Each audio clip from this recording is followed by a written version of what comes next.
श्री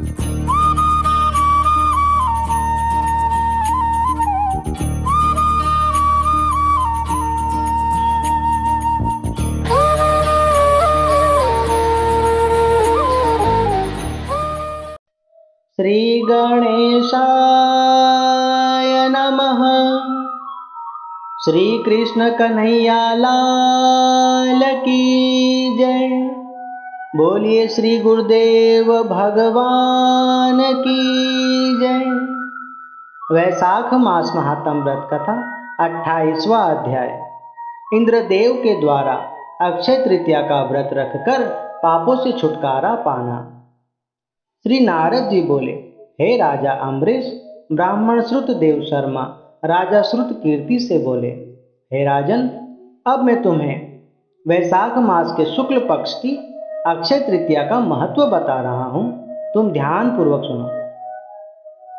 अक्षय तृतीया के दिन प्रातः काल उठकर स्नान आदि से निवृत्त होकर पूजा पाठ आदि और भगवान की कथाएं श्रवण करके जो मनुष्य दान पुण्य व्रत आदि करते हैं, उन्हें भगवान के परम लोक की प्राप्ति होती है और उसके सभी रोग और कष्ट मिट जाते हैं।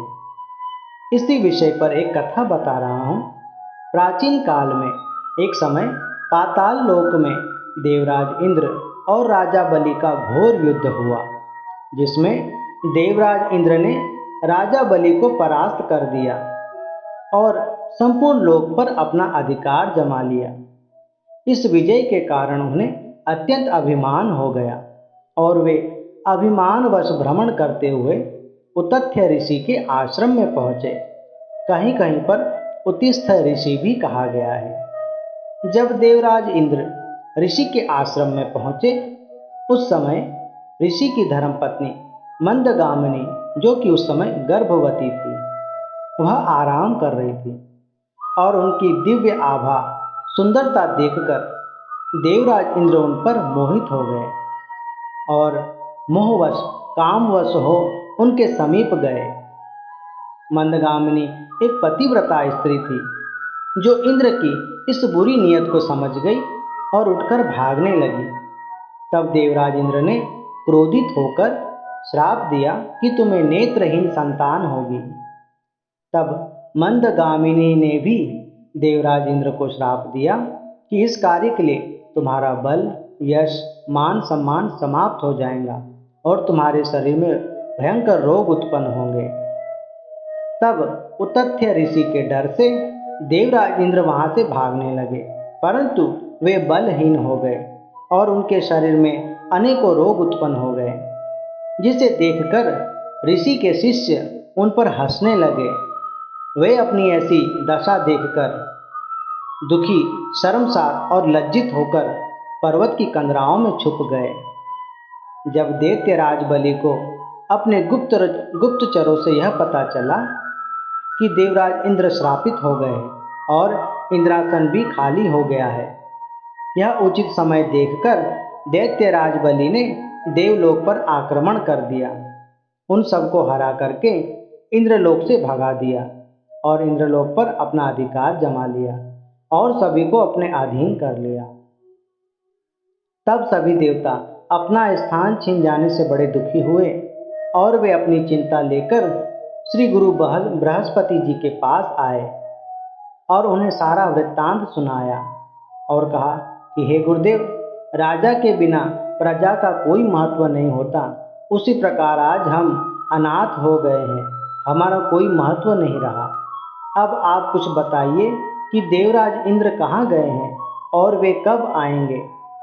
तब देवगुरु बृहस्पति ने देवराज इंद्र का सारा वृत्तांत देवताओं को बताया और कहा कि अब वे शर्मसार और रोगी होकर सुमेरु पर्वत की गुफाओं में जाकर छुपे हुए हैं और अपने किए हुए कर्मों पर पश्चाताप कर रहे हैं।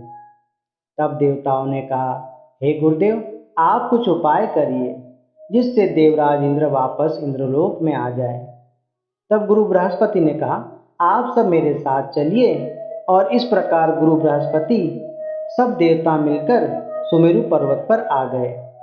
फिर सभी देवता देवराज इंद्र को विनती करने लगे, हे देवताओं के स्वामी, आपके बिना दैत्यों ने हमें बड़ी पीड़ा, बड़े क्लेश दिए हैं। संपूर्ण इंद्रलोक पर उन्होंने अपना अधिकार जमा लिया है और हमें स्थान से भ्रष्ट कर दिया है। आप चलकर शत्रुओं का दमन करो, इसलिए हम गुरु बृहस्पति जी के साथ यहाँ आए हैं। कृपा करके आप हमारी सहायता करिए। तब देवराज इंद्र ने कहा, मैं इस समय आप लोगों की कुछ भी सहायता नहीं कर सकता, क्योंकि मैंने एक पतिव्रता स्त्री का अपमान किया। उनके ऊपर कुदृष्टि रखने के कारण आज मैं बलहीन, तेजहीन, यशहीन और रोगी हो गया हूँ, जिससे मैं अब आपकी किसी प्रकार की सहायता नहीं कर सकता। तब गुरु बृहस्पति ने कहा कि हे इंद्र, तुम किसी प्रकार की चिंता मत करो, तुम्हारे सारे किए हुए पाप और अपराध मिट जाएंगे। और उसके लिए सबसे सरल उपाय है वैशाख मास में अक्षय तृतीया का व्रत करने का। वैशाख मास की अक्षय तृतीया में जो मनुष्य स्नान आदि करके भगवान का स्मरण करते हैं, दान पुण्य व्रत धर्म कर्म आदि करते हैं, उनके सभी बड़े से बड़े पाप जलकर नष्ट हो जाते हैं। इसलिए तुम निश्चित होकर इस व्रत का पालन करो, जिससे तुम्हें पुनः तेज और बल की प्राप्ति होगी और तुम्हारा शरीर भी दिव्य और सुंदर हो जाएगा।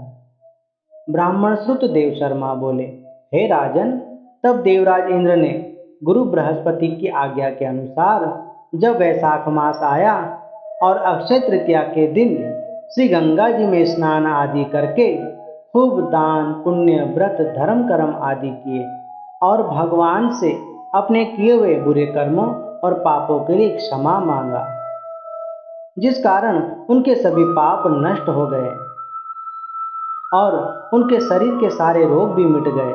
उन्होंने अपना तेज और बल पुनः प्राप्त कर लिया और फिर देवताओं के साथ मिलकर दैत्यराज बलि के साथ युद्ध किया और उन्हें परास्त कर इंद्रलोक पर अपना अधिकार पुनः प्राप्त किया।